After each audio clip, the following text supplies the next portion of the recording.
Good morning, everyone. Yes, morning. My name is Diem Nguyen, and I am the program producer here at the Wheeler Centre. I would like to acknowledge the Wurundjeri Wurrung people of the Kulin Nation, the traditional custodians of the land on which we're meeting today. I pay my respects to the elders past and present, and the ongoing connection to country, knowledge and stories. I will now hand it over to Chris from the Australian Children's Laureate Foundation to start off today's celebration.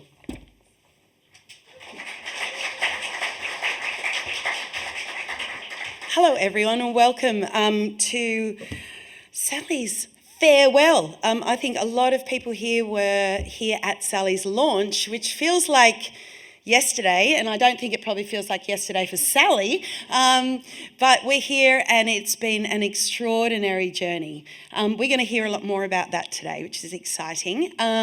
But right now, I would like to thank the Wheeler Centre for having us. Thank you all for coming and welcome to the lectern, our ACLF Chair of the Board, Bruce Ellis.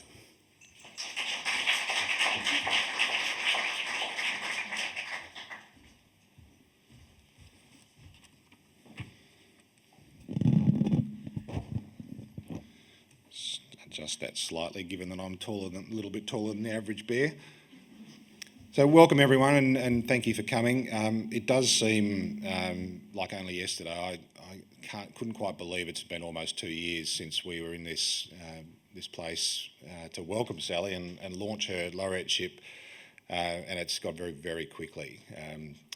But look, before I say a few words about some of our supporters and Sally's term, I just wanted to read a message from our patron, Noni Hazelhurst. And I will use the glasses. I'd like to say it's been caused by too much reading in the last 2 years, but I'm sure many of you don't believe that. So, a message from Noni. I can't be with you in person, but I wanted to take this opportunity to thank Sally for her efforts and to congratulate her on her successful and hugely effective laureateship. What an absolute blessing she's been. I've been following her updates and her hectic schedule, and I'm in awe of what she's achieved, not just for the foundation, but for the children, parents, carers and teachers who had the benefit of her message and presence. What strikes me most about the reports is the infectious joy that Sally spreads wherever she goes. She radiates positivity, which is impossible to resist, and you can see that in the photos of the people around her. The combination of her talents, her passion, her lived experience and her expertise has been incredibly powerful in promoting the benefits and enjoyment of reading for all children. She's helped to shine a light for those who have been left behind in reading for whatever reason. She gives them hope. Through Sally's hard work and enthusiasm, the reach of our programs and the mission has increased enormously. She's been instrumental in forging new programs and partnerships as well as linking existing ones for the benefit of as many people as possible. Since the Foundation's relatively humble beginnings, more than a decade ago, it's been my privilege to see the Laureate program grow and flourish.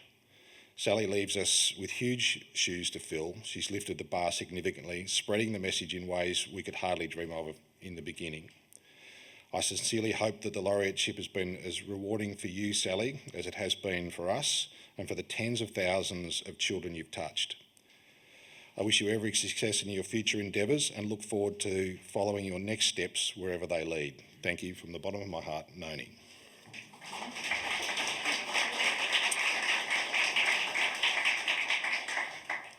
So I must say it's a little bit hard to follow that, but I'll give it a go. And it's my job's not here. I'm not here to really tell you about what's been happening. That's more for Sally to tell you, and we'll hear a bit more about that later.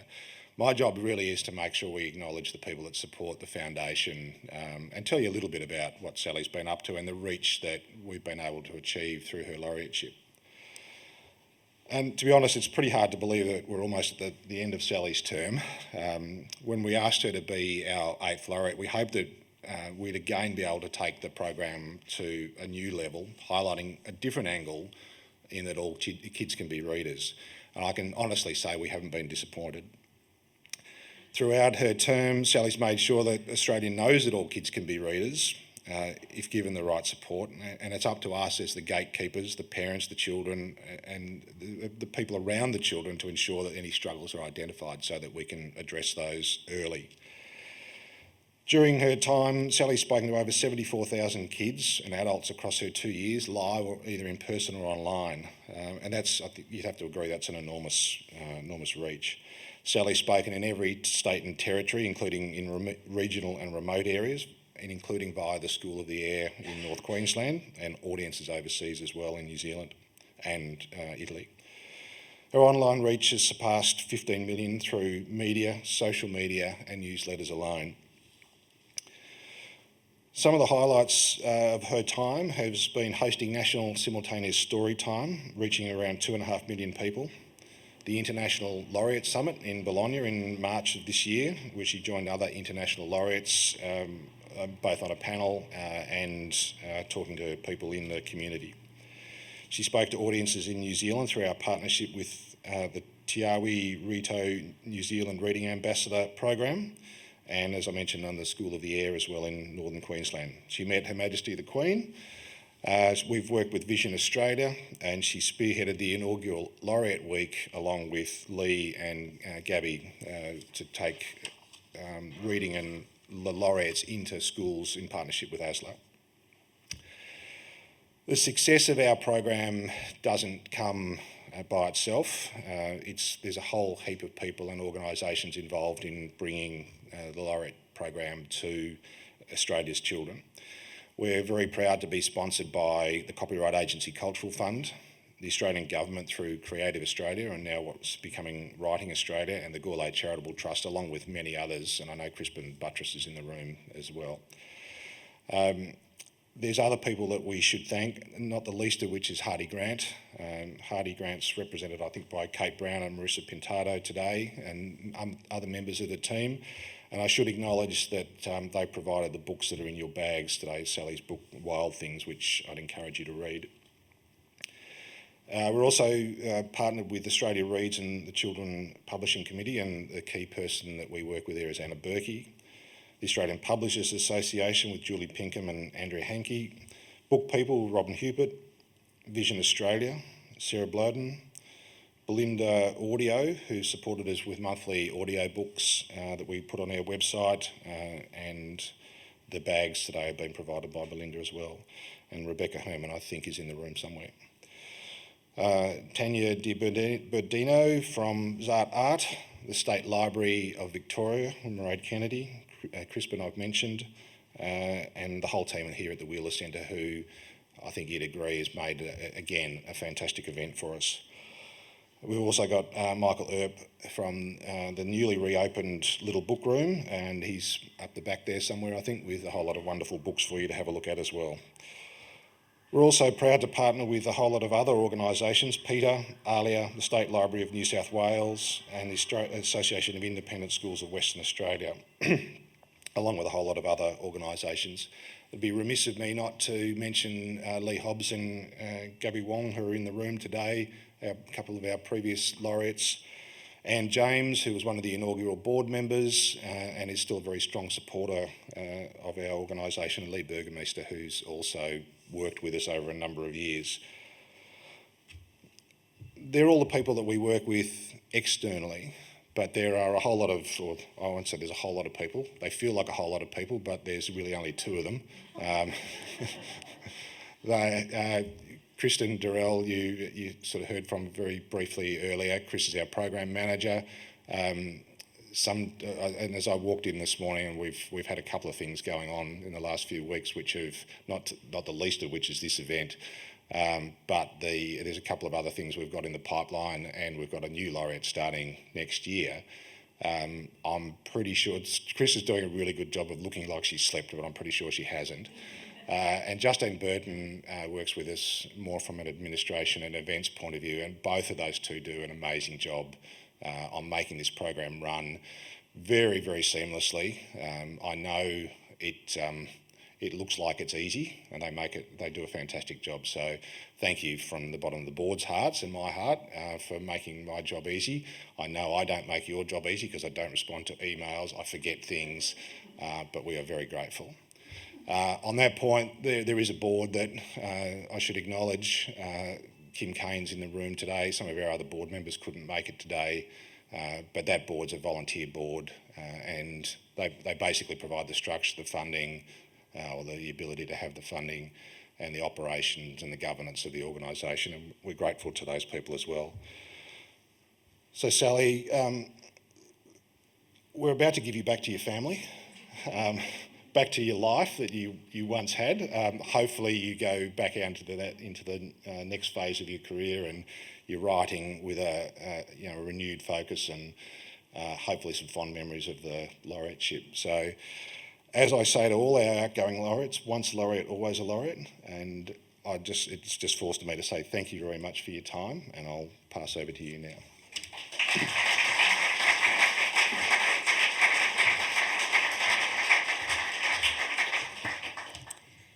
All right. Thank you, all of you, for coming. I've had a few apologies this week. A Friday morning towards the end of the year is quite a commitment, so I really do appreciate those people who are able to come today.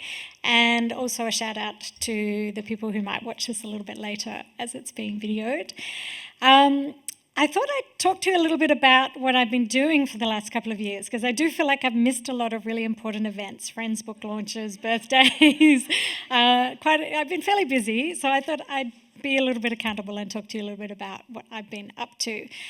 Chris and I have talked a lot over the last couple of years about what we see the laureate being, because one of the things that I found out quite quickly into my tenure is that a lot of people that I was meeting along the way, one, didn't know we had a laureate, and a lot of people didn't even know what a laureate was. So we kind of figured even if we could just raise the profile of the laureateship within itself, that would be a really great thing to do. So I started to think of it, and we did this little campaign where we started to think of me as your laureate. What do you want from your laureate? I'm a representative of all kinds of people in the book industry.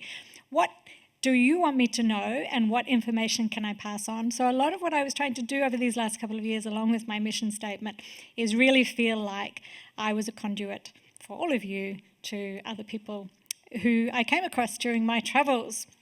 So as I was travelling through the country, I was talking a lot about these three monsters here, and which my lovely illustrator friend Chris Kennett was so kind to draw, particularly for this mascot. And what they really represent is all the different ways that we can be a reader. So we have little Sam who's reading a book, we have Zap who's listening to an audiobook, and we have Leggy Peggy who's reading with Braille. So that kind of sums up the mission statement of what I mean by all kids can be readers. I'm just going to test that this is working okay. And ideally, what we're wanting is to ensure that all our kids can fall under this Sample A category. And this is probably most of us in this room, and that was certainly me and my parents and my siblings. And as an author, before I became the laureate, these were a lot of the kids who I was engaging with. But as the laureate, I really started to think about how we can reach the other type of children that are the ones that fall through the gaps. So many of you will also be familiar with all of these. You'll also come under these labels. So neurotypical, English as a first language, read to from birth, growing up in a house full of books, a stimulating, secure, language-filled home environment, access to book, agency of choice, parents who model reading, including dad, and a positive feedback loop from teachers and caregivers. Children who read will find school easier, and so school just becomes a place that's more accessible to them. These children look like they pick up reading by osmosis, but there will always be a group of kids who come under the Sample Kid B category, and these are the ones that I was really talking about the most over these last couple of years.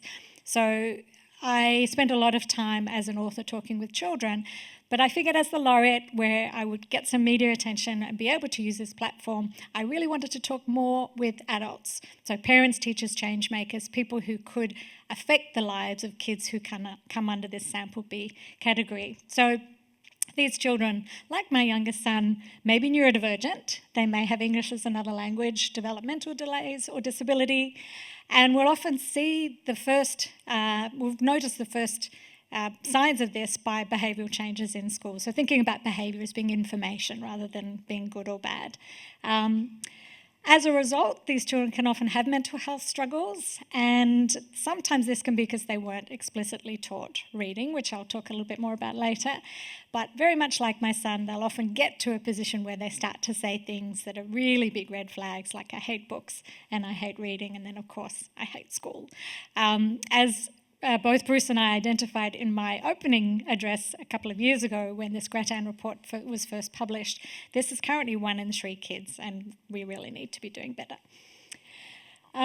So during the time that I was travelling around the country, the myths that I was really working on debunking were these ones. And so one of the myths is that if children are read to enough and if they grow up in a house full of books, that will be enough to create a reader.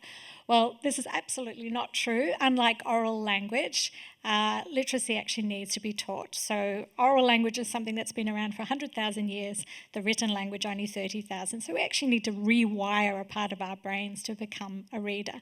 And if you're interested in knowing a bit more about this, The Book to Read is the book that is published by Stanislas Dehaene, who's a neuroscientist who's done a lot of work around this. And he's got some good clips online to talk about this too. A really terrible myth that needs to be debunked is that people who can't read aren't intelligent.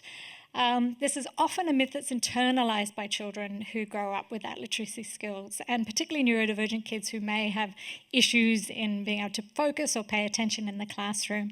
An ADHD child by age 12 will often receive up to 20,000 more reprimands than a non-ADHD child. So they grow up not only feeling like they're stupid, but they're naughty, and they will receive often these labels before they're identified with the correct label that can support them. The myth dyslexics will never be able to read. Unfortunately, I bought into this myth, and it wasn't until I started to get some support from my son that I realised this actually isn't true, that if dyslexics are explicitly taught, sometimes they'll need up to 4 times the amount of instruction as a non-dyslexic kid. They can be taught to read too, and we all know how vital it is to have literacy skills. This is a really tricky one because most people in this room will now know that phonics has now been mandated in Victoria, thanks to something that I'll come back to in a little while. And there's been a little bit of pushback, and this is understandable. Nobody likes to be told how to do their job. But one of the things that I hear a lot is that the teaching of phonics is boring and outdated and undermines a teacher's autonomy and professionalism. I tell you what's more boring is not being able to read. And so the current recommendation that's being mandated in Victoria is 20 minutes a day. So I don't think this is a big sacrifice in a day to ensure all our kids can be readers. So these were kind of my soapbox points that I was coming back to as I was travelling around the country and talking to a lot of people who are very open to these ideas and some people who maybe not so much. I also talked a lot about the social model of disability, and this was something taught to me by my good friend Eliza Hull. And Eliza is a musician and a disability advocate, and we've worked on a couple of books together. And she explained to me the idea is that the medical model means that there's something wrong with the person, whereas the social model means that the person is perfect as they are, and we just need to adapt the environment so that they can thrive. And this is the same for our children going through the classroom. They're not learning to read the way that has been taught historically. Clearly something is wrong and we need to create some adaptations there. Chris Kennett and I now try to include the social model in our little school of monsters and ensuring that all little monsters can thrive, whether they use wheels to get around, whether they're vision impaired, or whether like Zap, they just come up with their own language. Everybody in the school of monsters accepts every type of monster in every way that any monster wants to learn. My lovely publisher Marissa's in the audience here, and she and I work very closely with Eliza and Daniel Gray Barnett, the illustrator, to continue to create books where children can see themselves represented. And this was another really important point that I was getting across as I was travelling around the country, is that Come Over to My House explores different types of disabilities and destigmatizes disabilities, whereas the world we can build is very much about the social model, that we get the world right and all kids should be able to thrive. So what have we been up to? Bruce alluded to a little bit, but I thought I'd do a quick little slideshow. I'm going to check on my notes here to see I don't mess anything up. So we started off with a bang. The incredible Justine Burton managed to get us a gig on Better Homes and Gardens, which was a really incredible way to start and launch the Laureate ship. So that wasn't daunting at all. So where am I up to? Okay, so Better Homes and Gardens, that was a good start to the Laureate ship. I launched the inaugural DANS, Diversity in Australia and New Zealand Children's Book Awards at the Somerset Story Fest. As Bruce mentioned, I also collaborated with Vision Australia to ensure that our blind character Leggy Peggy was appropriately represented. And then excitingly, as the Laureate, got to do some workshops at Vision Australia where I worked with vision impaired children, and we created some tactile books and even got to use a Braille machine, which was very exciting. Hosted a live stream Trans-Tasman event here at the Wheeler Centre with the New Zealand Reading Ambassador Alan Dingley, and as Bruce said, I met the Queen, which was, you think, would be the highlight of my 2 years, but in fact the highlight of my 2 years is I also got married. So meeting the Queen was nothing compared to that. That was the highlight. Travelled to Bologna with Chris to meet some of the international laureates and attended the summit there, which I found extraordinarily inspiring, more so than I thought. I think just even seeing how different countries take the program and run with it.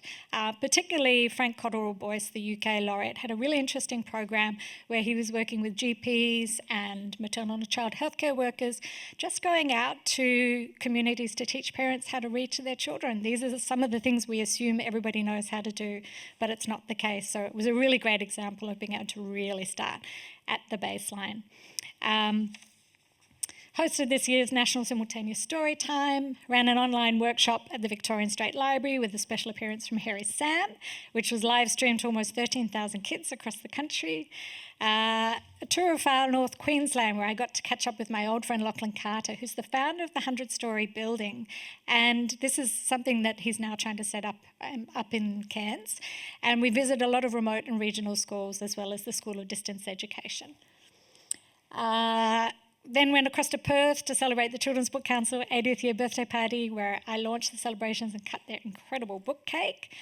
And this was one of the most moving segments of, well, actually one of the most moving panels I've ever been on as an author, let alone the laureate, where I appeared with the incredibly talented dyslexic painter Vincent Fantalzo. He's had a couple of Australian stories done on him. He's an extraordinary painter with extreme dyslexia, and he just spoke about how challenging his life had been, and we literally had the whole hall full of people in this Byron Bay Writers Festival hall in tears. It was really a moving experience for me. And of course, like a lot of authors here in the room, spoke to hundreds and hundreds and hundreds of children all across the country. And when Chris and Jen sent through the spreadsheet, I realised why I'm so tired right now. So there's been a lot. There's a lot of good news I think I have collected over the last couple of years. I've seen a lot of positive changes.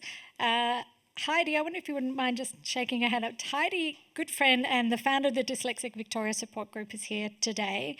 And she's a great example of anybody, if they're really passionate about something, can make a difference. And Heidi's been lobbying for years and years and years to teach the science of reading in schools, which finally has now been mandated in Victoria. We're one of the last states to come on board, but it has been an extraordinary thing that you've been doing, and so I'd actually just really like to thank you from the bottom of my heart, because Heidi is also the key support person during the period when my son was really struggling at school. So lots of great things happening. If you're a little bit on the fence about the way that we teach reading, listen to the US podcast, Emily Hanford. And Emily came to a conference in Victoria last year, attended by many specialists in the field. And the Education Minister, Ben Carroll, was there to open the conference. To his credit, he stayed the whole day, listened to all the presentations of all these literacy experts, and within a couple of days was convinced enough to mandate the teaching of phonics in the classrooms across Victoria. So once you hear the evidence, it's pretty sound. One of the wonderful things that I'm really seeing travelling around schools is that there are professional development days being held more and more for teachers on how to support our neurodivergent kids. And there seems that there's less stigma around the idea of being disabled or neurodivergent. A lot of kids are wearing these labels with pride now, and I think that's a really wonderful shift in what I've seen over the last couple of years. And of course, more books being published about neurodiversity and disability, which is really important. Most of us will know this, but these are the fundamentals of what I talk about when I'm visiting parents all around the country. These are how you create a reader, some of the fundamentals: read to your child from birth, Model reading, especially dads. Ensure your child is being taught using evidence-based instruction. And what's really important to recognise is we have a little window of 3 years, because if you miss that window, which is the years that they're being taught to read, it's not fair on the teacher for them to be expected to still catch a child up after grade 3. They're reading to learn, not learning to read. And so we really had this window to get it right, to recognise which kids are struggling and to get in as quickly as possible. There will always be kids that find reading difficult, and this is where graphic novels are important, audiobooks are important, and reading aloud. So it's important to recognise that these are all valid ways of sharing stories. What can we better do to support our neurodivergent kids? Read books, follow activists, understand that it's a disability and accommodate, and ask children to self-advocate. Really teach them to understand what they need, and so that they can ask for it confidently and with no shame. Create a team around the child, and these are some other resources that you might want to access as well. And I want to finish off talking a little bit about some of the other things that I've noticed over the last couple of years that I think are really good to report back to this room. I've noticed a real shift in our understanding of the importance of books and reading, both here and overseas, especially for young people. Next year, the UK government has declared a National Year of Reading, and our own federal government recently launched Writing Australia, which is a board of industry folk to advise government on how best to support our writing industry, which I was invited to join. The government has also been funding research being done by Australia Reads, which highlights not only the sobering data about our national decline in reading, but also more positively outlines proactive steps to address this. This makes me feel optimistic that our leaders are starting to recognise the importance of a thriving reading culture and are starting to make efforts in the right direction. Back in the early 2000s, when my now adult children were in primary school, there was a huge push for every child to be screen literate. Some of you will remember the campaign to ensure every child in every primary school had access to an iPad.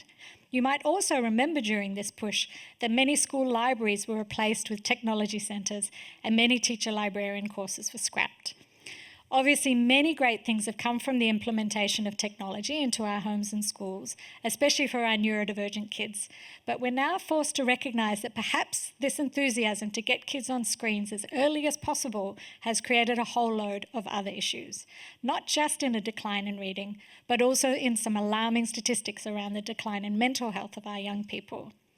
As Lucy Hayward, the CEO of the Australian Society of Authors, stressed at the recent Senate inquiry into illegal data mining, artists are not Luddites. We're not saying we don't want advancements in technology. We just want to have a say in how our work is to be used and fairly compensated. However, I would say also, along with reinforcing copyright laws, as someone who works with children and many who benefit from technology, I believe we also need to push for regulations to ensure tech companies are accountable for the platforms that they create. Technology is merely a tool. What we do with it is a choice. I don't believe AI could ever replace the creative imagination of a writer or illustrator, just as no piece of technology could ever replace the deeply warm and connecting experience of an adult reading aloud to a child. Technology is unable to create the positive memories along with the strengthened neural pathways that this reading experience has been proven to do. Most of the parents I met over my laureateship, no matter what their demographic, understand the importance of having their children learn to read. The challenge for all of us is how to keep them reading. Whether we like it or not, technology isn't going anywhere, but unless we fight for it, books and reading could well do. Obviously, everyone in this room understands the importance of a literate nation, but it is up to us as individuals and as a community to reach outside our bookish bubbles and advocate and educate to the best of our abilities to ensure that we continue to raise a generation of readers. You don't need to be a laureate to make a difference. I look forward to continuing to advocate for books and reading behind the scenes in my new role with Writing Australia over the next 2 years. But for now, I'm happy to hand the baton to our next wonderful laureate, who I know will do an incredible job of getting kids excited about reading. And I trust you will show them as much appreciation and support as you've done for me. Before I step down, there are some important thank yous I want to make. Adrian Beck's not in the room, but he's been incredible support over the couple of years in video support and just being a great friend. Of course, everybody at Hardy Grant Publishing who've been an incredible support, but also all the branding of all the laureate and coping with my crazy schedule and being very accommodating. Chris Kennett, doing the beautiful Laureate mascots and being a great collaborator. Jennifer Keane, my PA, life organizer and dear friend. I could not have managed half of what I managed to get done over the last couple of years without your support. Chi for your digital know-how, Michael from the Little Book Room for selling books today, and the Wheeler Centre for hosting, all the ACLF board. Justine, where are you? Your quiet attention to detail and kind support has been so invaluable over these 2 years. And Chris, your passion and enthusiasm about the laureateship is just extraordinary. And I'm so proud of the program that we've created together, and I hope you are too. And of course, my beloved husband, Paul, who will now have to get used to me being around a lot more often. And last night when I was lying awake thinking about today, and Paul could obviously feel my mental wheels spinning, and he whispered the 4 little words every woman loves to hear: how can I help? And in this era of misinformation, distrust and cynicism, I figured these 4 small words are as good as any to carry into our day. Thank you.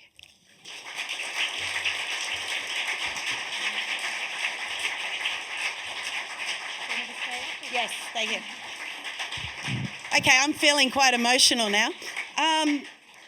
Okay, before we let Sally go, and I'm going to make her stand up here so we can all watch her reaction, we have some more thank yous. We have a very special video we've put together for you, if you want to come this side or that side. And we gathered together some lovely messages of congratulations and thank you from people who couldn't be here today. So I know a lot of you will share your congratulations in person, but are we ready with the video? Or do you want me to click it? There we go. I'd like to declare Sally's Laureate program for 2024 and 2025 officially underway.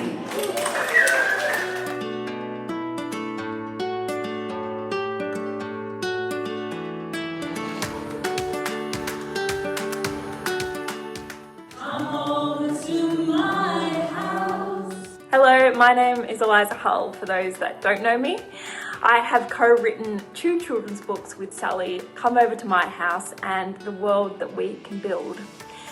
I am so incredibly proud of you, Sally, and I'm so sorry that I can't be there today to share this moment with you. You have done such an extraordinary job as the Laureate, and I have witnessed you travel here, there and everywhere around the country, and the messaging around all children can be readers is incredibly meaningful for me. I am so proud of you for always putting inclusion right at the front of your mind, and it shines through. You are such an inspiration to me. You always have been and you always will be. I adore you and I am so proud of you. Congratulations.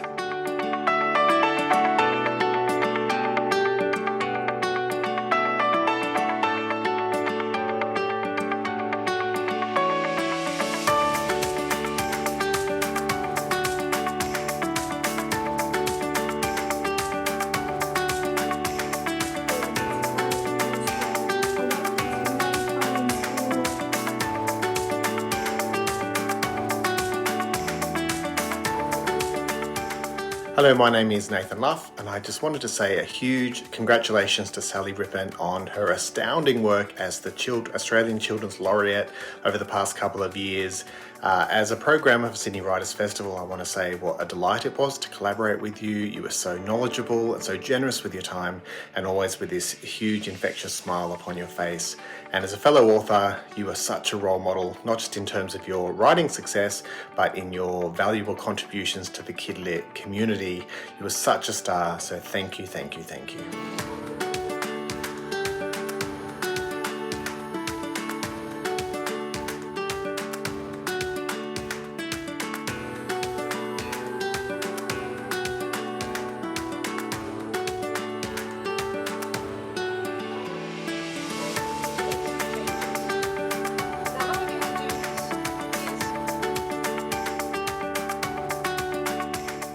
Hi Sally, greetings from London. Just to say congratulations on your amazing time as the Australian Children's Laureate. It was fabulous that you could be with us in Bologna, and I hope that you are going off to enjoy some very well-deserved rest. All very best wishes, Julia. Hello and greetings from the west of Ireland. come on here today to say well done to Sally Rippin, who finishes up as Australian Children's Laureate very soon. I was lucky enough to meet Sally in Bologna, and I was so impressed with her vision for children's literature. So Sally, well done, and the best of luck in the next chapter of your life. Mil buchas, slán go fóill. Sally, congratulations on still being standing at the end of your laureateship. It was such an inspiration to meet you in Bologna and to hear about all the amazing work that you've been doing, particularly around dyslexia and the power of dyslexia and how people with dyslexia read more slowly and therefore more deeply. Oh, I hope you have a very well-earned rest.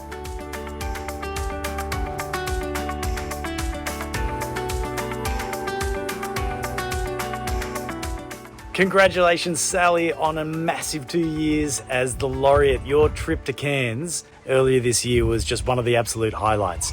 Thank you for everything that you've done to support literacy and reading and a passion for stories in kids.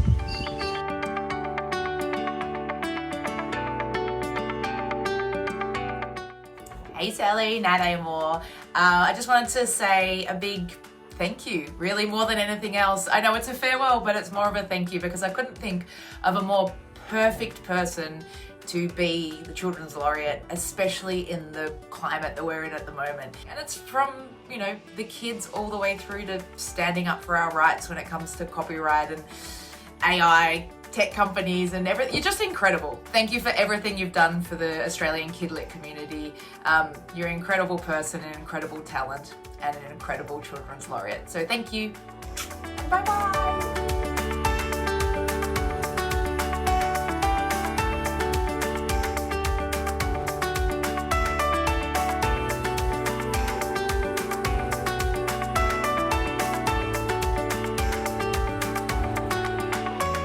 Hi Sally, Jacqueline Harvey here. I just want to say a huge congratulations on your tenure as Australian Children's Laureate. Your message that all kids can be readers is such an important one, and you've spread it far and wide and done a wonderful job. You've done it with your inimitable style and flair. Congratulations, job well done.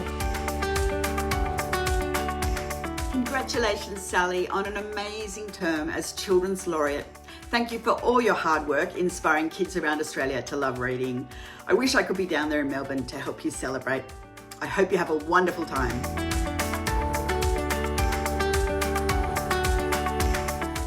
Dear Sally, hello! What a glorious laureate you have been. Not only are you one of the most popular kids book creators in Australia, you are one of the most loved, which makes you the perfect person, of course, to bring a love of reading to kids all over Australia. You have this quiet, unassuming power and strength that makes people want to lean in and listen. Thank you so much for your message that all kids can be readers, and importantly, what happens if they don't. Thank you too for sharing your very personal family message as well. You would have made so many families across Australia feel seen and heard. You are glorious. Thank you. We're just a couple of kids who love reading. And we know how important it is to have great books and great storytellers. So we wanted to say thank you, Sally, our Children's Laureate for the last 2 years. You've inspired kids to read, write, think and wonder. And sometimes stay up way past our bedtime to just finish one more chapter, maybe even the whole book. So a big thank you, Sally, for all your hard work. We think us kids are worth the effort. Thanks, Sally.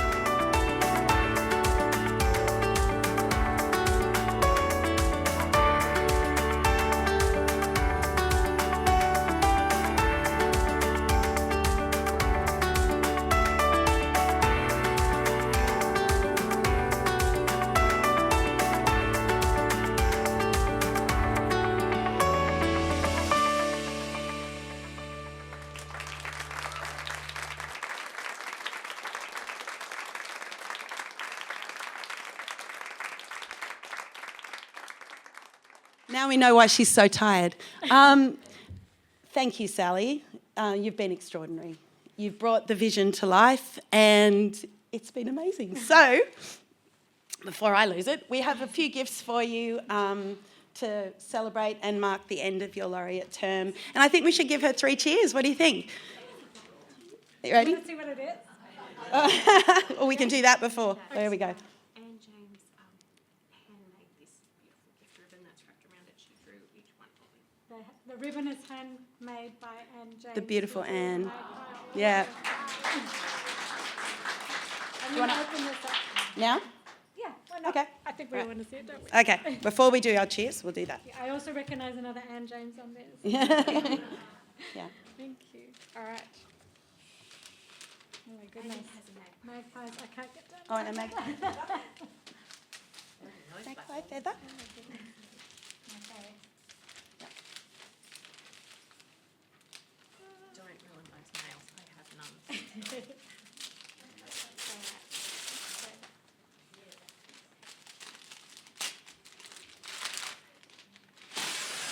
Oh, wow.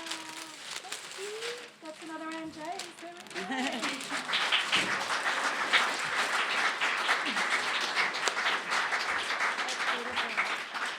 Okay, now I think 3 Can I just say cheers. something quickly about this? So, always bossy. when I was first published back in 1996, Anne James was my unofficial mentor. Were you one of the judges of the Crichton Award? You were very involved in it. And I won an Illustrators Award, and Anne James has been my hero ever since. So to kind of come back around and receive a piece from you like this, it means so much. So from 1996 to 2026 almost, that's kind of the breadth of my career, and this is really a highlight to be here doing this with you all today. So thank you.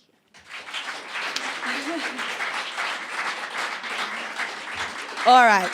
Now I think we'll give Sally 3 cheers. All right. Hip, hip. Hooray. Hip, hip. Hooray. Hip, hip. Hooray. Well done, Sally. I would very much, with all the wonderful thank yous, I think everyone has largely been covered. Thank you again to Lee and Gabby for being here today and for carrying on the legacy of laureates and being back with our program this year. It's been wonderful to have you part of Laureate Week, which we're hoping to continue into the future, which is wonderful, to keep our laureates more involved with the program. Once a laureate, always a laureate, so she doesn't get to get out of work now. And I think we told you that at the start, did you?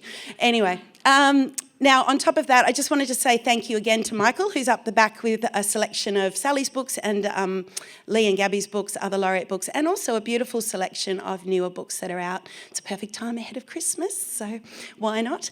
There is some food available, tea and coffee, so please help yourself and enjoy. Thank you again to Belinda and Heidi Grant for the lovely little gift bags, and to the wonderful team at the Wheeler Centre for hosting and being such wonderful partners. They've supported our program for a really long time, and we're very, very grateful. Thank you to the wonderful Jen as well. I wanted to add my thanks. Jen became an unofficial part of our laureate team, well, actually quite an official part, I should say, which is a partnership we're hoping to continue well into the future. So thank you, everyone. And mostly, now that I've stopped crying, I'm going to say thank you to Sally. She's extraordinary. I am very passionate about what we do with the laureate program. I'm coming to the end of my 6th year with the program now, and watching the last 6 years evolve and being able to carry on the story of what we're trying to achieve as the foundation as well as with individual laureate has been such an honour for me as well. So thank you so much, Sally. We're going to miss you. Thank you. Please, everybody, enjoy. Have a great time.